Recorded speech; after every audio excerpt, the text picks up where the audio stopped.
प्यारे बच्चों, अभी हमने वार्तालाप पाठ का अध्ययन किया और इस पाठ के माध्यम से हम किस तरह से आपस में वार्तालाप किया जा सकता है संस्कृत में, इसके विषय में विभिन्न जानकारियों को प्राप्त किया। आइए अब इस पाठ के अंत में कुछ शब्दार्थ दिए हुए हैं, उन्हें देखते हैं। इसके आधार पर हम अपनी समझ को और विकसित कर सकते हैं या जो बातें नहीं समझ में आई होंगी उनको हम इन शब्दार्थ के माध्यम से समझ पाएंगे। तो आप देख रहे हैं भवान, भवान का तात्पर्य होता है आप। जैसे हम किसी से संवाद करते हैं, बात करते हैं, तब वहाँ पर इसकी आवश्यकता पड़ती है। इसी तरह से स्वः, स्वः यह अव्यय पद है, इसका अर्थ होता है आने वाला कल। जैसे हम कहते हैं आज, कहते हैं आज के लिए संस्कृत में शब्द प्रयुक्त तो होता है अद्य, लेकिन अब जो आने वाला समय है उसके लिए कहना चाहेंगे तब क्या कहेंगे? स्वः। यथा अद्य रविवासरः अस्ति, आज रविवार है। स्वः कः वासरः भविष्यति, इसका मतलब क्या हुआ? स्वः मतलब आने वाला कल, कः वासरः कौन सा दिन, भविष्यति होगा। अद्य रविवासरः अस्ति, अतएव स्वः कः वासरः भविष्यति। अद्य रविवासरः अस्ति, अतएव स्वः सोमवासरः भविष्यति। ये तो हो गया आज और कल की बात, लेकिन हमको परसों कहना है, तब क्या कहेंगे? परसों के लिए शब्द प्रयोग किया जाता है, उसमें पर लगा दिया जाता है। जैसे परस्वः, परस्वः का तात्पर्य होता है आने वाला परसों। हम सामान्य बातचीत में प्रयोग करते हैं आज, कल, परसों। तो आज के लिए संस्कृत में प्रयुक्त किया जाता है शब्द अद्य, और आने वाला जो कल है इसके लिए प्रयोग किया जाता है स्वः। अब परसों के लिए प्रयुक्त किया जाता है परस्वः, इसका तात्पर्य होता है आने वाला परसों, या आने वाला माने 2 दिन का जो समय है वो। तो अद्य रविवासरः अस्ति, आज रविवार है। स्वः सोमवासरः भविष्यति, कल सोमवार होगा। परस्वः कः वासरः भविष्यति, परसों कौन सा दिन होगा। तो उत्तर क्या होगा? अद्य रविवासरः अस्ति, स्वः सोमवासरः भविष्यति, अतएव परस्वः मंगलवासरः भविष्यति। अब परसों के आगे वाला दिन को कहना है, उसके लिए क्या प्रयोग करेंगे? उसके लिए प्र का और योग करते हैं, प्रपरस्वः। अर्थात अद्य रविवासरः अस्ति, आज रविवार है।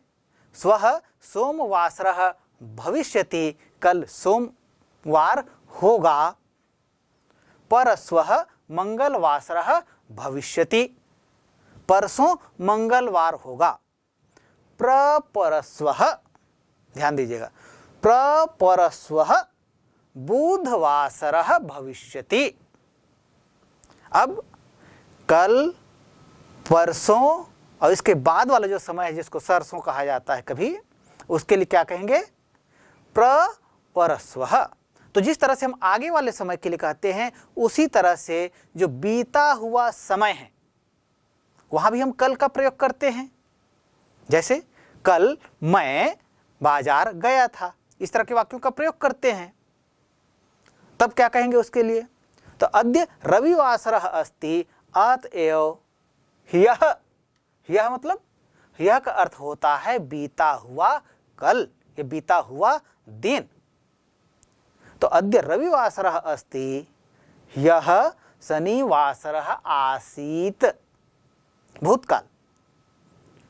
तो इसलिए क्या कहेंगे? यह का प्रयोग करेंगे। और इसी तरह से परसों, बीता हुआ परसों, उसके लिए क्या कहेंगे? तो अद्य रविवासरः अस्ति, यह शनिवासरः आसीत्, पर यह परसों शुक्रवासरः आसीत्। और उसके पहले का भी समय, तो उसके लिए क्या कहेंगे? क्या देखिए, अद्य, फिर हमने कहा कि स्वः, फिर परस्वः, फिर परस्वः, इसी तरह जब पीछे जाएंगे तब भी वहां कहेंगे। तो अद्य आज, ह्यः बीता हुआ कल, परह्यः उसके पहले का बीता हुआ, उसके और पहले का बीता हुआ जो समय है उसके लिए क्या कहेंगे, वहां भी प्र लगाएंगे, परह्यः। तो अद्य रविवासरः अस्ति, अद्य रविवासरः अस्ति, ह्यः शनिवासरः आसीत्, परह्यः शुक्रवासरः आसीत्, प्रपर्ह्यः गुरुवासरः आसीत्। तो इस तरह से पूरे सप्ताह के 7 दिनों को हम इन अव्यय पदों के माध्यम से अभिव्यक्त कर सकते हैं या कहीं बता सकते हैं। तो आपने देखा स्वः आने वाला कल, परस्वः आने वाला परसों। अगला शब्द देते हैं विस्मृतः। विस्मृतः का तात्पर्य होता है भूल गया। सम्यक, सम्यक यह अव्यय पद है और इसका अर्थ होता है भली भांति या अच्छी तरह से। कुतः यह प्रश्नवाचक अव्यय पद है और इसका अर्थ होता है कुतः, मतलब यह पंचमी विभक्ति के अर्थ में प्रयुक्त किया जाने वाला अव्यय पद है। इसका तात्पर्य होता है कहां से, स्थान सूचक। आम, यह भी क्या है, यह अव्यय पद है और यह स्वीकार के अर्थ में अर्थात हां, यदि हमको कहना है उस अर्थ में आम इस अव्यय पद का प्रयोग किया जाता है। तो आम का तात्पर्य होता है हां। किमर्थम, यह भी अव्यय पद है, यह चतुर्थी विभक्ति के अर्थ में प्रयुक्त किया जाता है। चतुर्थी विभक्ति संप्रदान के लिए अर्थ में यह प्रयुक्त किया जाता है। तो किमर्थम, किस लिए। आगे देखते हैं क्रीडनम। क्रीड़ा मतलब होता है खेलना, यह धातु है, क्रीड धातु होता है। तो क्रीडनम इससे खेलना या खिलौना। तरही, तरही का तात्पर्य होता है तो, ये निपात का शब्द है। निपात उन शब्दों को कहते हैं जिन शब्दों के प्रयोग से वाक्य विशेष में विशेष बल का प्रयोग होता है। तो तरही ऐसे ही निपात वाचक अव्यय पद हैं। इसका तात्पर्य होता है तो। भ्रमणार्थम, देखिए अर्थम यह जो पद है यह भी अव्यय सूचक पद है और इसका योग किसी शब्द में किया जाता है तो वह शब्द जो है चतुर्थी विभक्ति का अर्थ देने लगता है। यहाँ पर प्रयुक्त हुआ है भ्रमण, भ्रमणार्थम, भ्रमण धन अर्थम इति भ्रमणार्थम। भ्रमण का मतलब होता है भ्रमण करना या घूमना। तो भ्रमणार्थम का क्या अर्थ होगा, अर्थम चतुर्थी विभक्ति के लिए प्रयुक्त किया जाता है। चतुर्थी विभक्ति अर्थात संप्रदान के लिए अर्थ में। तो भ्रमणार्थम भ्रमण करने के लिए या घूमने के लिए। बाढ़म, बाढ़म का क्या अर्थ होगा, बाढ़म मतलब होता है अच्छा, ठीक है, इस यह अर्थ बताता है बाढ़म। आरोपितवन्तः, इसका तात्पर्य होता है आरोप, रोपण किए। आ उपसर्ग है, रोप धातु तो प्रत्यय बहुवचन का रूप है। यह भूतकाल के अर्थ को बताता है। आरोपितवन्तः रोपण किए। रोपयाम, रोपयाम कहते हैं, रोप मूल धातु है, ये लोट लकार का रूप है और उत्तम पुरुष का रूप है। इसका तात्पर्य होता है रोपण करें, हम सब रोपण करें, यह तात्पर्य। रोपयाम कैसे बनता है, ये रोपयानि, रोपयाव, रोपयाम, ये लोट लकार उत्तम पुरुष बहुवचन का रूप है। तात्पर्य होता है इसका रोपण करें, हम सब रोपण करें। यानेन, यान का मतलब होता है वाहन और यहां आप देखें यानेन शब्द में, यान शब्द में तृतीय विभक्ति एक वचन का प्रयोग किया गया है और इस तरह से इसका तात्पर्य होता है, देखिए तृतीय विभक्ति मतलब करण, करण अर्थात साधन। तो यहाँ पर यान जो कहा जा रहा है इसका भी तात्पर्य किससे है, वाहन से या साधन से। यदि हमको किसी एक स्थान से दूसरे स्थान जाना हो तब हम किसी वाहन का प्रयोग करते हैं ना, बिल्कुल सही। तो ऐसे ही यहाँ पर शब्द जो आया है यानेन, तो यान मूल शब्द है, यान का तात्पर्य होता है वाहन और ये साधन के अर्थ में होता है। तो एक स्थान से दूसरे स्थान जाने के लिए हमें वाहन की आवश्यकता होती है। तो यानेन यान से, यान के माध्यम से या यान द्वारा, यह अर्थ बताता है। अधुना, अधुना का तात्पर्य होता है अभी, अब या इस समय। इन अर्थों को यह शब्द बताता है अधुना। और इसी अर्थ में एक और शब्द प्रयुक्त किया जाता है, वो है इदानीम। इदानीम का भी तात्पर्य होता है अब या इस समय। तो इस तरह से पाठ में जो कठिन शब्द आए हैं उनको पाठ के अंत में इन सारे शब्दों को दिया गया है, उसके शब्दार्थ भी दिए गए हैं। आप इसको भली भांति समझ सकते हैं, देख सकते हैं, और इसके आधार पर फिर हमने वार्तालाप पाठ में जो वार्तालाप के अंश देखे हैं, इस तरह से निश्चित रूप से आप भी वार्तालाप करने में समर्थ हो सकते हैं। प्यारे बच्चों, जैसे हम किसी पाठ को पढ़ते हैं या किसी कहानी को सुनते हैं तो उसके आधार पर हमें हमारी समझ कितनी और क्या विकसित हुई है, इसके लिए एक परीक्षण किया जाता है, और परीक्षण के लिए अभ्यास होता है। तो वैसा ही इस पाठ में अभ्यास दिया हुआ है, आप देख पा रहे हैं। तो पहला अभ्यास है संस्कृत भाषया उत्तरत। आपको यहाँ पर ध्यान देना होगा कि विभिन्न परीक्षाओं में आजकल संस्कृत में प्रश्न पूछे जाते हैं, और प्रश्नों का माध्यम भी संस्कृत ही होता है, अर्थात प्रश्नों के जो निर्देश होते हैं वे भी संस्कृत में ही होते हैं। तो इन निर्देशों को आपको भली भांति समझना है। जब आप निर्देश को भली भांति समझ पाएंगे तब निश्चित रूप से आप सही उत्तर देने में समर्थ होंगे। तो यहाँ पहला अभ्यास का जो निर्देश है वह है संस्कृत भाषया उत्तरत। संस्कृत भाषा के माध्यम से उत्तर दो। देखते हैं प्रश्न क, विभवः कम प्रपातम द्रष्टुम इच्छति। ध्यान दीजिएगा, अभी यहाँ जितने अभ्यास के प्रश्न दिए हुए हैं ये सभी हम अभी जो पाठ पढ़े हैं उस पाठ के आधार पर प्रश्न दिए गए हैं, इसलिए प्रश्नों के उत्तर जो होंगे वो भी पाठ पर आधारित होंगे। वैसे तो यहाँ जो प्रश्न किया जा रहा है, विभवः कम प्रपातम द्रष्टुम इच्छति, विभव कम प्रपातुम, कौन से प्रपात को देखने की इच्छा करता है। तो कौन से प्रपात को, आपके आसपास जो प्रपात है उसकी बात नहीं की जा रही है। यहाँ पाठ में और विभव की चर्चा की गई है, विभव के द्वारा जिस प्रपात को देखने की चर्चा की गई है उसकी बात की जा रही है। तो यहाँ विभवः कम प्रपातुम द्रष्टुम इच्छति। तो आपने देखा पहला संवाद जो देखा उसमें यह बात आई थी।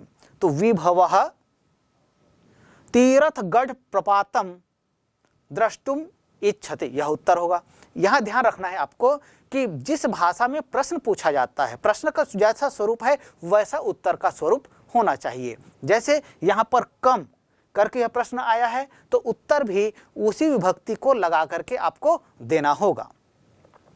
तो विभवः कम प्रपात, कम के स्थान पर आपको केवल कुछ नहीं करना है, बाकी जो चीजें हैं, बाकी जो शब्द हैं या बाकी पद जो हैं उनको यथावत रखना है, और केवल कम यह जो शब्द आया है इसके स्थान पर आपको तीर्थगढ़ और इसमें अनुस्वार लगा दीजिए, तीर्थगढ़म, और इस तरह से आप देखेंगे आपका उत्तर बन गया। तो प्रश्न है विभवः कम प्रपातुम द्रष्टुम इच्छति, आपका उत्तर क्या होगा? बिल्कुल सही, हाँ। तो विभवः तीर्थगढ़म प्रपातम द्रष्टुम इच्छति, बस इतना ही करना है, फिर हो गया आपका उत्तर। आइए आगे बढ़ते हैं, अगला प्रश्न देखते हैं। रणधीराय किम रोचते। अब यहां पर देखिए संवाद किनके किनके बीच हुआ था? संवाद हुआ था वहां रणवीर और रणधीर के बीच में। प्रश्न आया है रणधीराय किम रोचते, रणधीर को क्या अच्छा लगता है। तो यहां उसका उत्तर क्या होगा? देखिए रणधीर कहां जा रहा था? वो भ्रमण के लिए जा रहा था। कहां? उद्यान में। किस समय? प्रातः काल। तो आपको चाहे तो आप पूरा उत्तर लिख सकते हैं या जितना पूछा जा रहा है केवल इतना उत्तर दे सकते हैं, तब भी वो पर्याप्त उत्तर होगा, सही उत्तर होगा और सटीक उत्तर होगा। तो रणधीराय किम रोचते, तो रणधीराय भ्रमणम रोचते, किम के स्थान पर केवल बाकी शब्दों को रहने दीजिए। रणधीराय किम के स्थान पर लिख दीजिए भ्रमणम रोचते। रणधीर को भ्रमण करना अर्थात घूमना अच्छा लगता है। आप चाहें तो इसमें इन चीज़ों को जोड़ सकते हैं। क्या? रणधीराय उद्याने प्रातः काले भ्रमणम रोचते। रणधीर को उद्यान में प्रातः काल भ्रमण करना अच्छा लगता है। अगला प्रश्न देखते हैं। अगला प्रश्न है अस्माकं कर्तव्यम किम। अस्माकं मतलब हम, हमारा, कर्तव्यम कर्तव्य, किम क्या है, हमारा कर्तव्य क्या है। ध्यान दीजिएगा, हमको ये जो प्रश्न आए हैं ये पाठ के प्रश्न हैं, इसलिए उत्तर भी हमको पाठ के आधार पर देना है।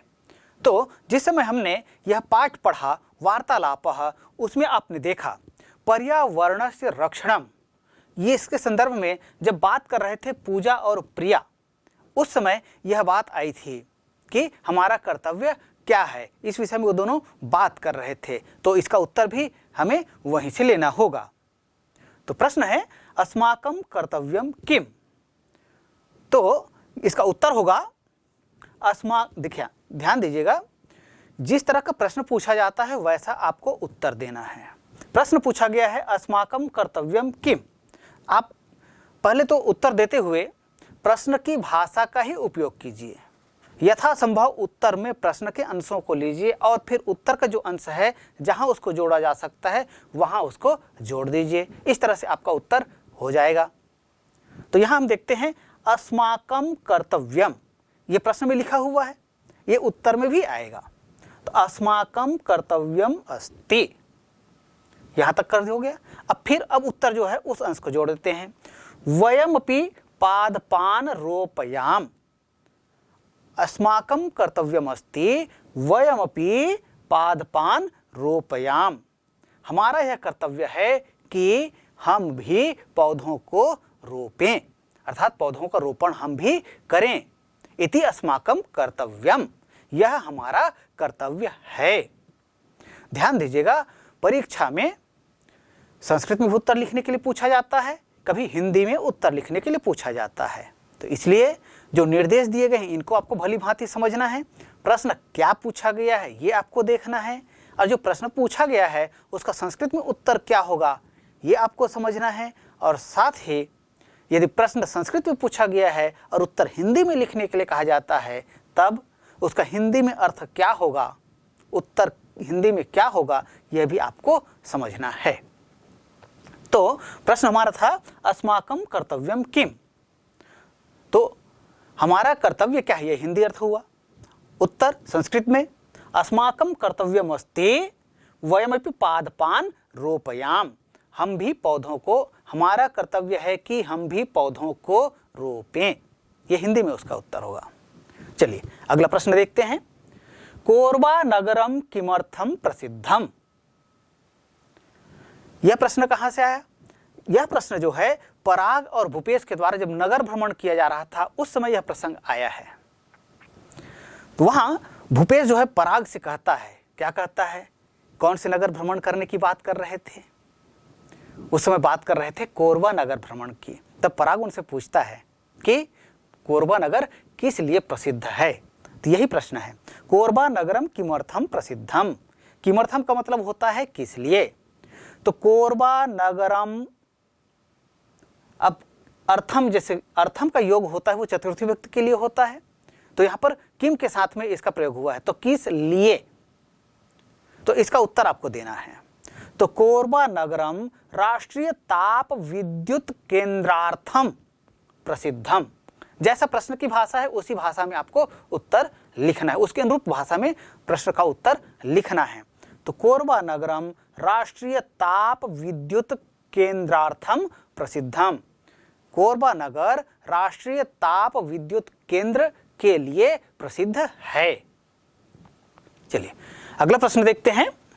भारत्यै किम अतीव रोचते, भारत्यै, भारतीय मूल शब्द है, चतुर्थी भक्ति का यहां प्रयोग हुआ है और इसका तात्पर्य होता है भारतीय के लिए, लेकिन यहां पर तात्पर्य क्या है उसका, भारतीय को क्या अच्छा लगता है।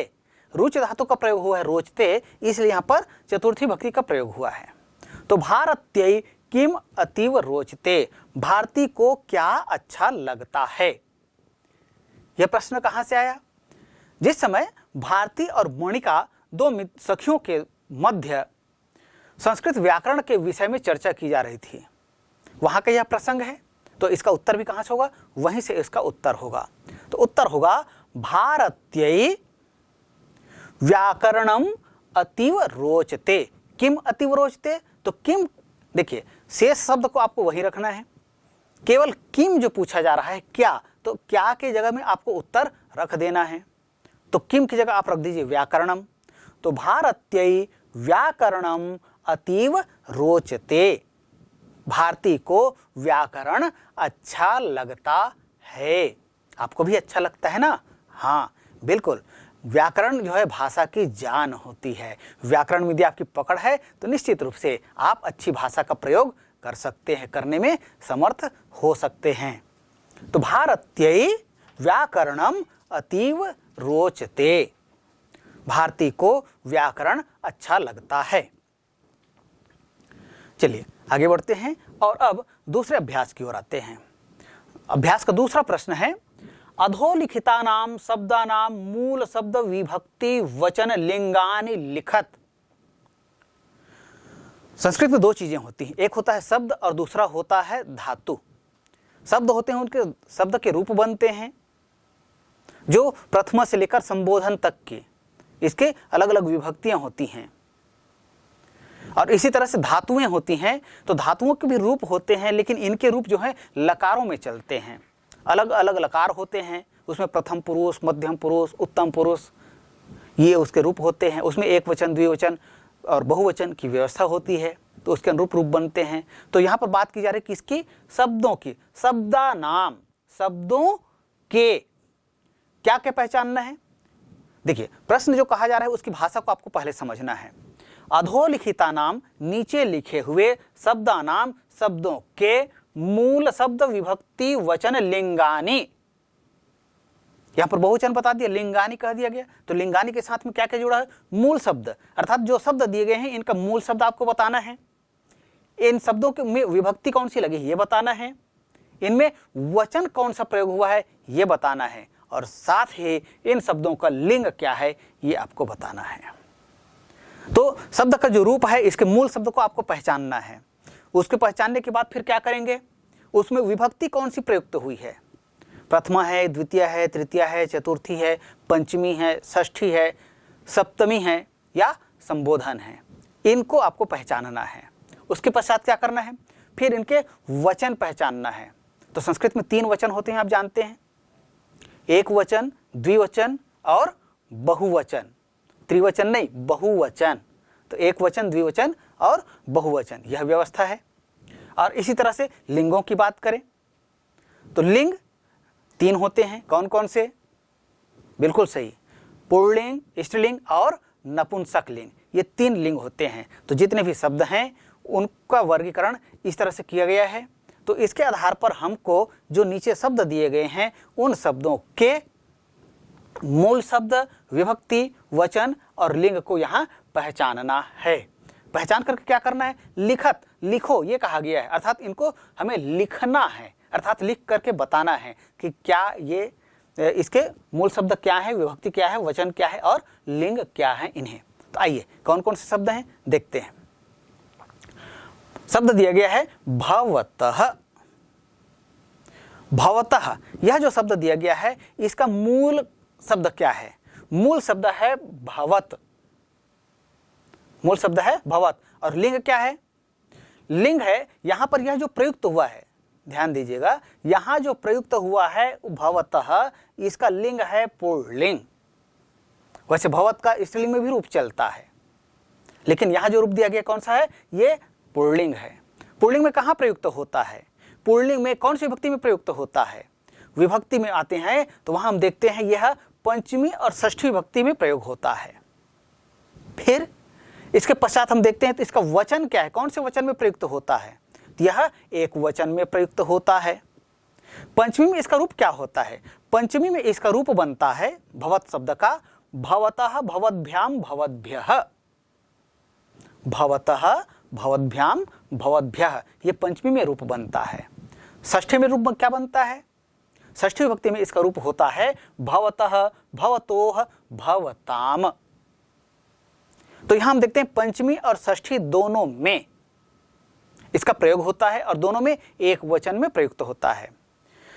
संस्कृत में यह व्यवस्था है कि कोई शब्द या शब्द रूप जो है किसी एक ही विभक्ति में या एक ही वचन में आवश्यक नहीं होता है। कुछ शब्द ऐसे होते हैं जो अलग अलग लिंगों में प्रयुक्त होते हैं, अलग अलग विभक्तियों में प्रयुक्त होते हैं और अलग अलग वचनों में भी प्रयोग होते हैं।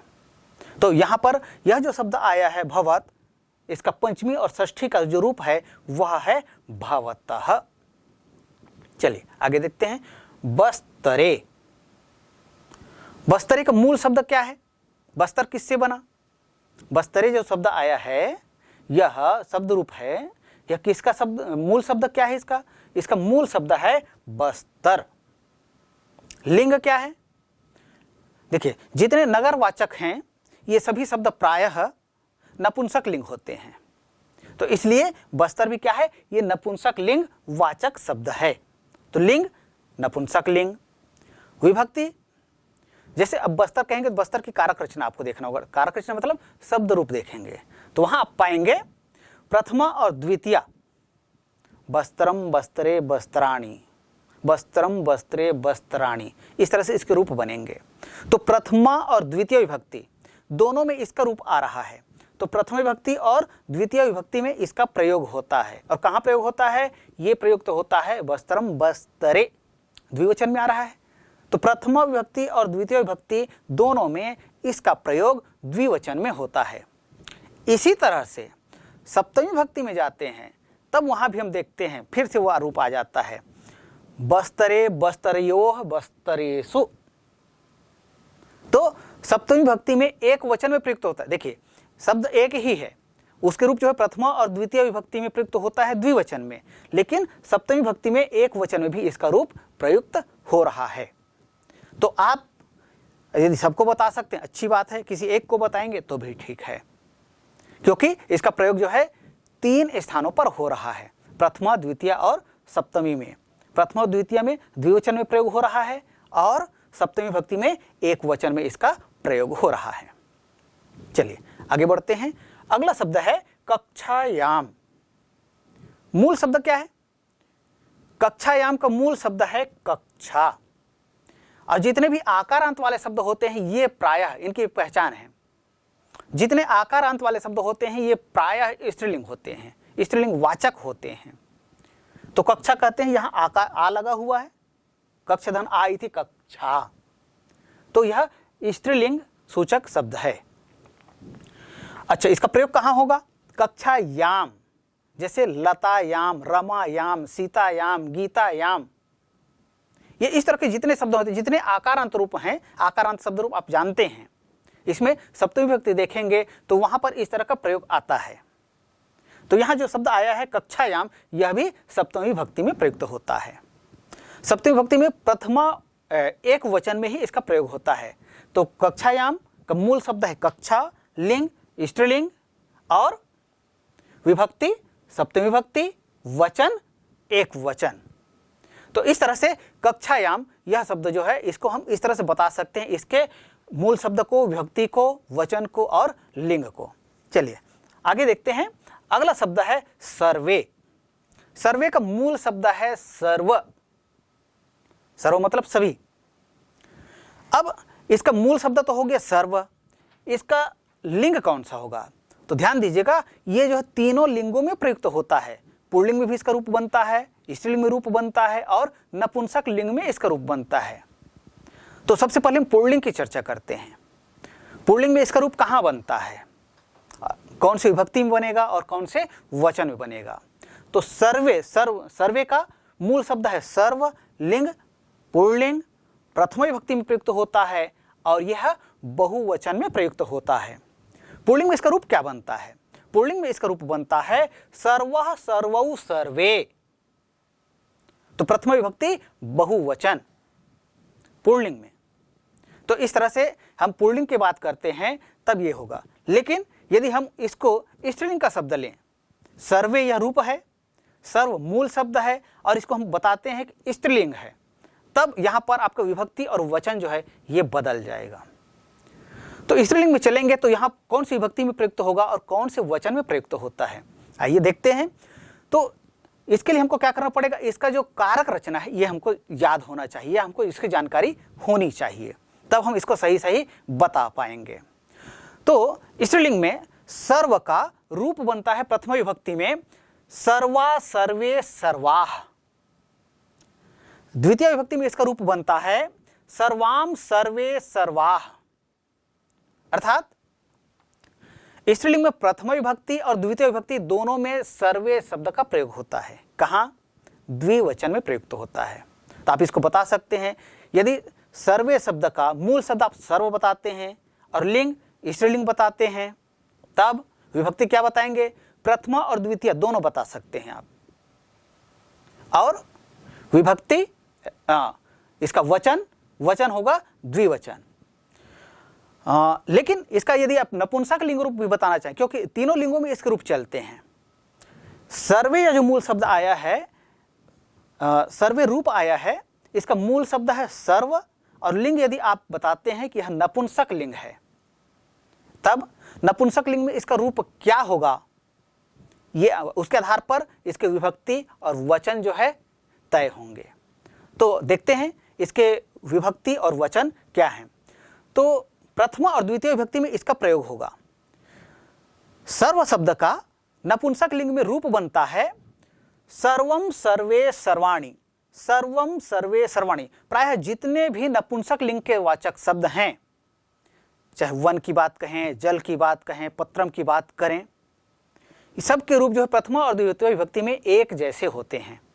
तो इसी तरह से सर्वम या सर्व शब्द का प्रथमा और द्वितीय दोनों में एक जैसा रूप है। रूप बनता है सर्वम सर्वे सर्वाणि, सर्वम सर्वे सर्वाणि। प्रथम विभक्ति द्विवचन, द्वितीय विभक्ति द्विवचन। तो इस तरह से सर्व शब्द को आप पुल्लिंग में बता सकते हैं, स्त्रीलिंग में बता सकते हैं और नपुंसक लिंग में भी बता सकते हैं। हाँ, आप जिस लिंग के आधार पर बता रहे हैं उसके विभक्ति को आप सही बताइए और उसके वचन को आप सही बताएंगे। तब इस तरह से हम इस सर्वे जो शब्द आया है इसके मूल शब्द, विभक्ति, वचन और लिंग की सही सही पहचान करने में समर्थ होंगे, तभी इन चीज़ों को हम बता पाएंगे। चलिए आगे बढ़ते हैं। अगला शब्द है कस्याम। कस्याम का मूल शब्द है किम। किम जो शब्द है इसके भी तीनों लिंगों में रूप चलते हैं, लेकिन यहां पर चूंकि कस्याम शब्द दिया हुआ है, तो कस्याम जो शब्द दिया गया है इसका प्रयोग किम मूल शब्द है और यह स्त्रीलिंग में इसका प्रयोग होता है। कहां प्रयोग होता है? इसका प्रयोग होता है सप्तमी विभक्ति एक वचन में, दूसरे स्थान पर इसका प्रयोग नहीं होता है। तो इसलिए इसकी सरल पहचान क्या हुई कि कस्याम मूल शब्द है किम, स्त्रीलिंग, सप्तमी विभक्ति एक वचन। चलिए आगे बढ़ते हैं। पित्रा। पित्रा का मूल शब्द है पितृ, लिंग पुल्लिंग और तृतीय विभक्ति एक वचन। पित्रा, पितृभ्याम, पितृभिः, इस तरह से इसका रूप बनता है। तो पित्रा का मूल शब्द है पितृ, लिंग है पुल्लिंग, विभक्ति तृतीय विभक्ति, वचन एक वचन।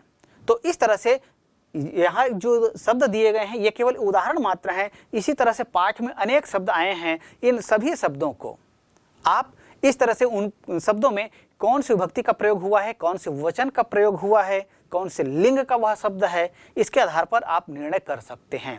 तो यह एक उदाहरण मात्र है, समझने के लिए है, और इसके आधार पर विभिन्न शब्दों को आप समझ सकते हैं और विभिन्न वाक्यों में इनका प्रयोग करने में समर्थ हो सकते हैं।